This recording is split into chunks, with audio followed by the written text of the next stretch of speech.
চুরির ঘটনা যেন পিছু ছাড়ছে না দুর্গাপুর ফরিদপুর ব্লকের বিভিন্ন এলাকাবাসীদের অভিযোগ, বারবার চুরির ঘটনা ঘটলেও আজ পর্যন্ত কোনো চুরির কিনারা হয়নি। লাউদুহার নবঘনপুর গ্রামের বাসিন্দা পেশা ইসিএল কর্মী সাধন পাল শনিবার সকাল তার শ্বশুর মশাইয়ের শারীরিক অবস্থার খবর নিতে পরিবারের সকলে মিলে শ্বশুর বাড়ি গিয়েছিলেন শনিবার দিন সকালে। এদিন সন্ধ্যার পর থেকে কালবৈশাখী ঝড় বৃষ্টি শুরু হয় খনি অঞ্চল জুড়ে, আর সেই কারণে রাত্রেবেলা বাড়ি ফিরতে পারেননি সাধনবাবু বলে জানান। রবিবার বাড়ি ফিরে এসে সদর দরজায় তালা খুলে ভেতরে ঢুকতে গেলে দেখা যায় গেটটি ভেতর থেকে বন্ধ। দেওয়াল টপকে ভেতরে ঢুকে দেখেন বাড়ির দুটি জানলা ভেঙে চোরেরা বাড়ির ভেতর ঢুকে আলমারি ভেঙে তছনছ করেছে। সাধনবাবু জানান একটা জমি কেনার ব্যাপার ছিল, আর সেই কারণে তিনি 1 লাখ টাকা তুলেছিলেন ব্যাংক থেকে, যা আলমারিতে ছিল। তিনি বলেন চোরেরা তার নগদ অর্থ এবং 5 ভরি সোনার গহনা নিয়ে চম্পট দিয়েছে। নবঘনপুর গ্রামের বাসিন্দা অমিত মণ্ডল নামে এক যুবক জানায় যে এই ঘটনার পর প্রচন্ড আতঙ্ক ছড়িয়েছে গ্রামে। অমিত জানায় এই গ্রামের মধ্যে বেশ কয়েকবার চুরি হয়েছে, এমনকি আজ যে বাড়িতে চুরি হয়েছে তার ঠিক পাশের বাড়িতে পরপর 3 বার চুরি হয়েছে, কিন্তু আজ পর্যন্ত কোনো কিনারা করতে পারেনি পুলিশ প্রশাসনের কাছে গ্রামবাসীদের অনুরোধ, এভাবে চুরির ঘটনা রুখতে আরো একটু সতর্ক ভূমিকা নিতে হবে। লাউদুহা থেকে জিৎ মিসা, রিপোর্ট নিউজে।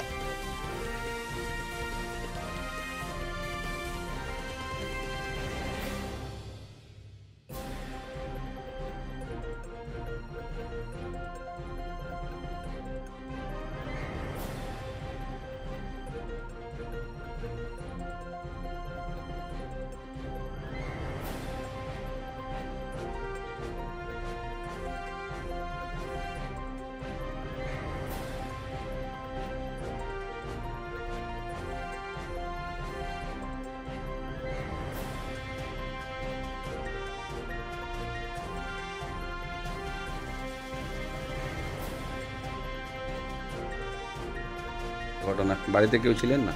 বাড়িতে কালকে আমরা সকাল থেকে ছিলাম সবাই? হ্যাঁ, সবাই ছিলাম। তো সন্ধ্যে পর্যন্ত বৃষ্টি না হলে সন্ধ্যে আসার কথা ছিল, তো আসা হলো না। সেই কারণে আবার ভোরেই এসেছি। ভোরে বলতে 5:30টায় নাগাদ এসেছি। বাইরে দরজাটা দেখছি যে চাবিটা খুলছি, কিন্তু দরজাটা খোলা যাচ্ছে। পাঁচি ভেঙে গেছে দরজাটা। বাইরে চাবি মারাই ছিল? বাড়ি চাবি মারা ছিল। বাড়ি বলতে 3টা লোক মারা ছিল। ওদের বুঝতে পারিনি। ভিতরে ঢুকে পাতে দেখছি যে এই ধারে ডোর বোল্টটা লাগাই পাতে দড়ি বেঁধে দিয়েছি।